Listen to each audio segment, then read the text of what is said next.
a dimension as vast as space and timeless as infinity. It is the middle ground between light and shadow, between science and superstition, and it lies between the pit of man's fear and the summit of his knowledge.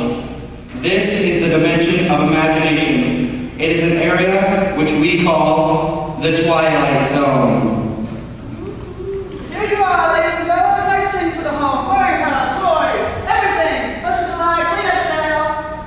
Street scene, summer, the president, man on the sidewalk, age 60-ish, occupation, pitchman, name Lou Bookman. A fixture of the summer, a rather minor component to a hot July, a nondescript, commonplace little man whose life is a treadmill built out of sidewalks.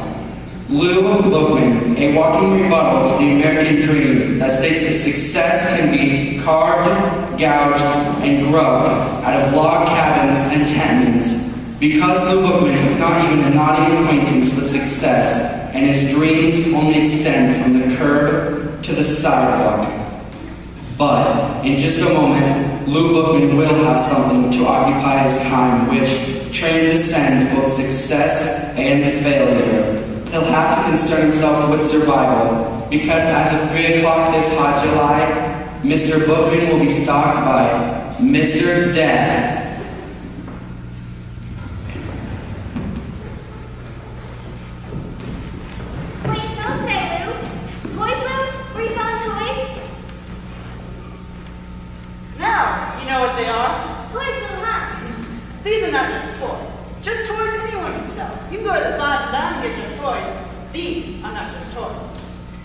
These are the toy wonders of the world. Go ahead, Luke. Give me the pitch. Ladies and gentlemen, the toys are now holding in hand come from a remote corner of the mysterious Tibetan mountain country. They are forged, patterned, and shaped by strange little men who work underground. And in their final operation, they're subject to the strange life force. You know it by heart. Bookman social and ice cream hour after supper. Usual time, don't forget.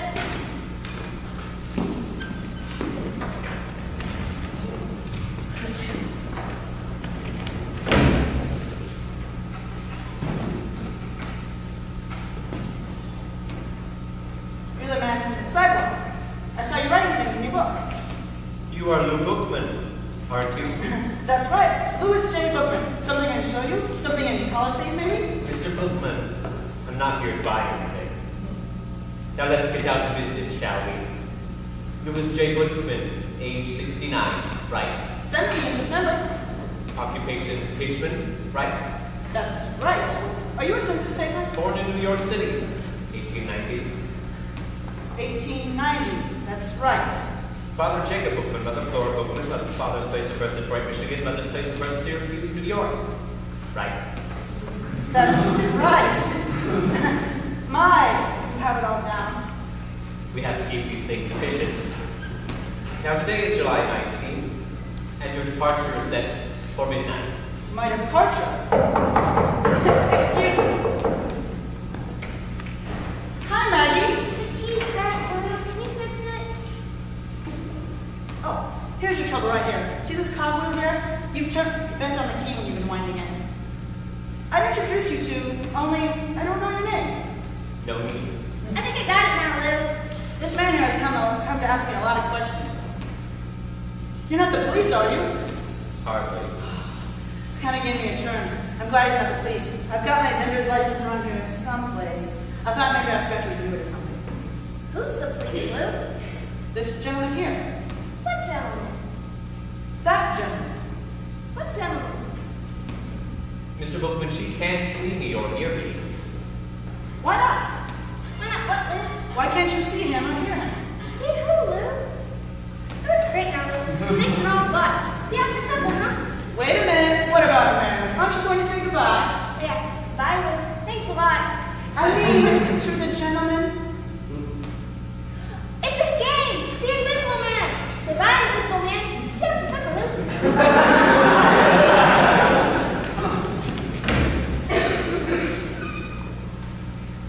I can see you, yet she can't. Only Only those who are to accompany me can see me, Mr. Bookman. Understand, Mr. Bookman, only those who are to accompany me can see me. Now, don't you think you'd better be making your arrangements? My arrangements for what? For your departure. My departure where? You still don't get it? I never will understand you people. You get this idiotic notion that life goes on forever, and of course it doesn't. Everyone has to go sometime. Go. You mean? That's right. And what I further don't understand is how little you appreciate the nature of your departure. Think of all the poor souls who go in violent accidents. These are the non-precognition victims. We are not permitted to forewarn them. But you, Mr. Bookman, fall under the category of natural causes. Natural causes? I find you a very devious sort.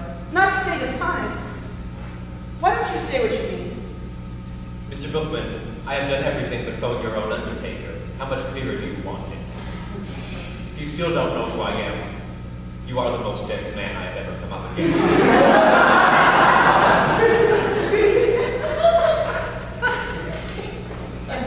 You're deaf. Exactly. Now shall we get down to business? Time of departure is set for midnight. I trust that will suit you. Preordination is for death during sleep. I trust this also will meet with your approval. You'll find it's a relatively simple and painless and barely noticeable. Please! I don't want to go. They never do. But I can't go yet. I'm a healthy man. Outside of a cold last winter and an infected sliver, I don't think I've been sick in the past 20 years. That's as it may be, Mr. Bookman. But departure is set for midnight, and departure will be at midnight. Well, don't I have anything to say about that? Well, we do listen to appeals, but frankly, Mr. Bookman, there's not much here in the way of an extenuating circumstance. Now, there are 3 major categories of appeals. The first is hardship cases. Now, do you have a wife or a family who might suffer your demise beyond a reasonable point? No family. Second is priority cases. Statesmen, scientists, men on the verge of discoveries. I trust you're not in the middle of any major scientific breakthroughs at the moment. No, I'm not. What about the third category? Well, Mr. Bookman, that would be unfinished business of a major nature.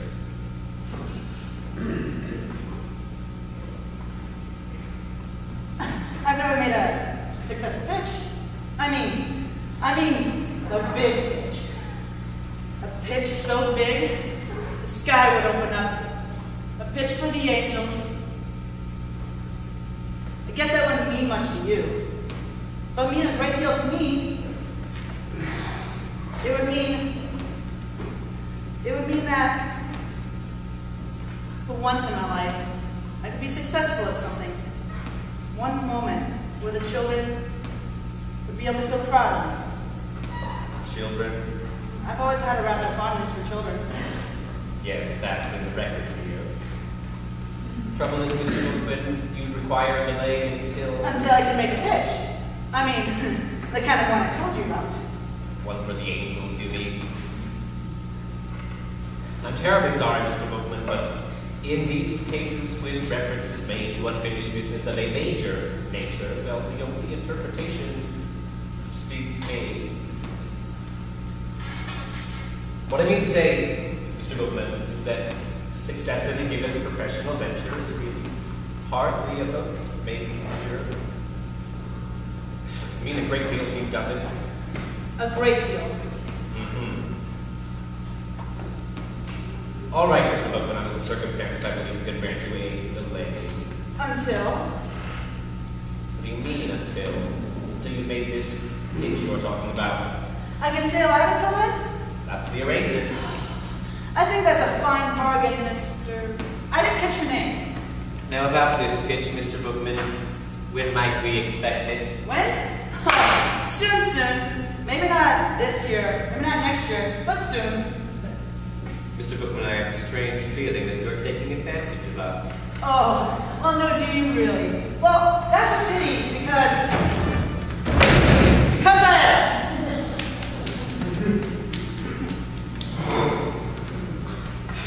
I I won't make any pitches at all. I won't hardly even open my mouth. Wow. Think you'll get me? Well, I just Really, Mr. Bookman? It's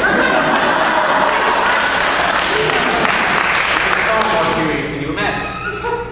But more complicated than you realize what you've just done. Here we have gone out of our way to accommodate you, and this is how you repay us. Mr. Bookman, it won't just end here, you understand. There will be consequences. That's what I mean. That means, for your information, you have made your bed, now you shall sleep in it. You say I won't go until I make that pitch? Well, all right. You'll have to wait until I make that pitch. And young man, I can say this without fear of contradiction. You have got a long wait. That may well be, Mr. Bookman. But since you won't come with me, we have been forced to select an alternative.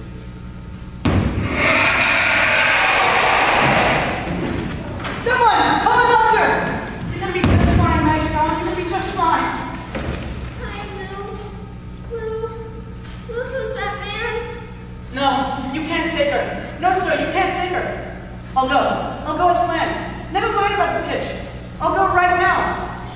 Mr. Death, please, I'll go. You mustn't take the little girl. Please, Mr. Death, I'll go.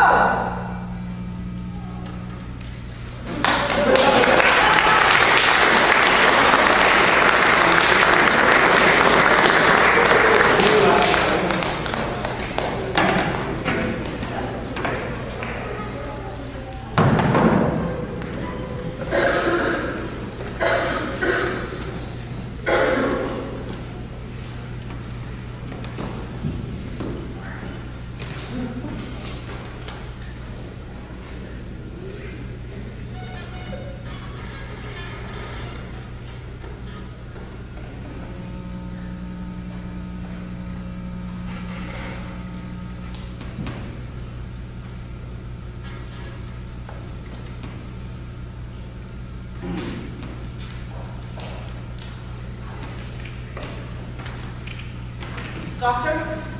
I don't know. She's a mildly sick little girl. We'll know by midnight. I think she'll hit a crisis by then. By midnight?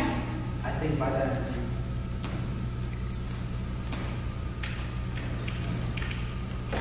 I won't let him come in. He won't come in.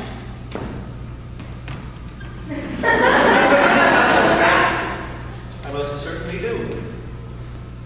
It's 11:45. In 15 minutes, midnight. That's my appointment. Mr. Death, the little girl is only 6 years old. Please. I'm ready now. Oh, well, I'm sorry. I had to make other arrangements. It's impossible to change them now. She's to come with me at midnight. So I must be in there at midnight. And if you're not in there by midnight? Well, that would be pretty much unheard of. If I wasn't in there precisely at midnight, well, the whole timetable would be upset. Oh, I know it's unheard of. What are you doing, Mr. Bookman? What am I doing? Oh, nothing. Just setting up a pitch is all. At this time of night? No, I very often have late night sales. Very often. Not many customers. Oh, they come. They show up. You're here anyway. Oh, yes, I do. I'm afraid I'm not much of a customer. How do you know? Have you ever seen my stock? Now, you take a tie like this right here. Like what? Oh, excuse me. Like this, right here. What does this look like to you? It looks like a tie. Feel it. So? If you'll feast your eyes, my good man, on one of the most exciting inventions of atomic energy, a simulated silk so fabulously conceived as it mystified even the ancient Chinese silk manufacturers, a perfection of detail, and almost unbelievable attention to detail, a peek at its weaving of graceful softness.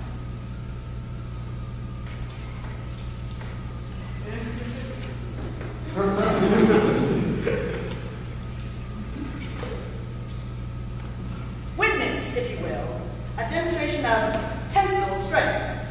Feel this, if you will, sir. Unbelievable, isn't it? As strong as steel and as delicate as Samsung silk.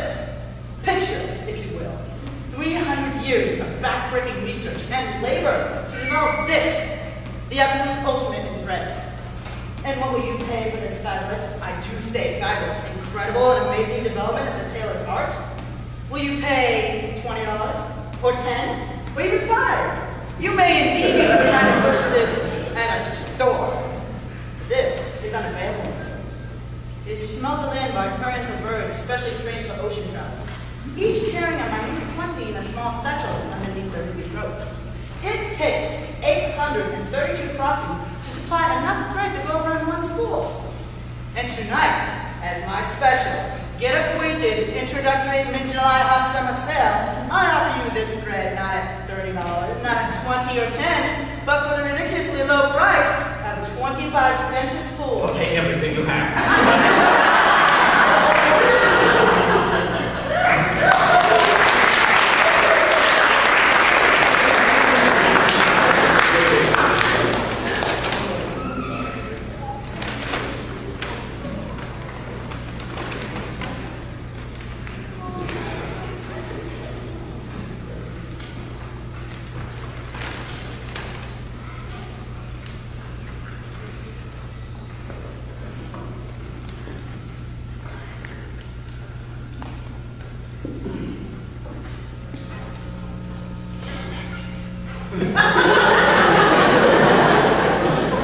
Sewing needles, yarn, simulated cashmere socks, lots of leather, shoelaces, jigger iron static eradicator, that's an Dingeman standard radio, suntan oil, eczema powder, athlete's foot destroyer. How about nice shots and stars?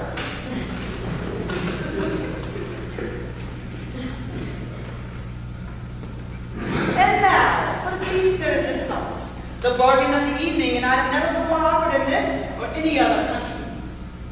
One live, human, genuine manservant. How's that? What I offer you, sir, receive a willing, high-worthy, highly sophisticated right-hand man to see in any capacity you see fit. How's that? Me, Louis J. Bookman, the first man of his kind. He comes to you with an absolute guarantee. All parts are interchangeable. Comes with a certificate of 4 years serviceability. Eats little, sleeps little, rests only a fraction of the time. And there he is, at your elbow, at your beck and call, whenever needed. Mr. Hookman, you are a very persuasive man. I challenge any other store, wholesale house, or industry to come close to matching what I offer you here. Because, my dear man, what I offer you here.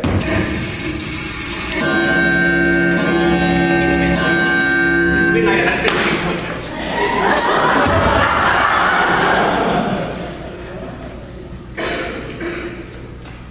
Just give her the sentence. All she needs now is rest, but she's going to be all right.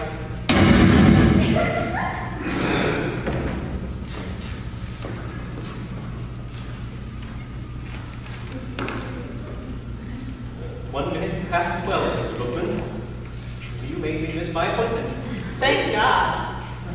Most impressive pitch, Mr. Bookman. An excellent pitch. It had to be to make me miss my appointment. Yes, quite effective. Best I've ever done. That's the kind of pitch I've always wanted to make. Big one. Pitch so big, sky would open up. A pitch for the angels. That's right. A pitch for the angels. I guess it's time for me now. As per our agreement. Well, I'm ready. After you, Mr. Bookman. Oh, excuse me, I forgot something. You never know when someone might need something up there. Up there? Up there, Mr. Bookman. You made it. Louis J. Bookman.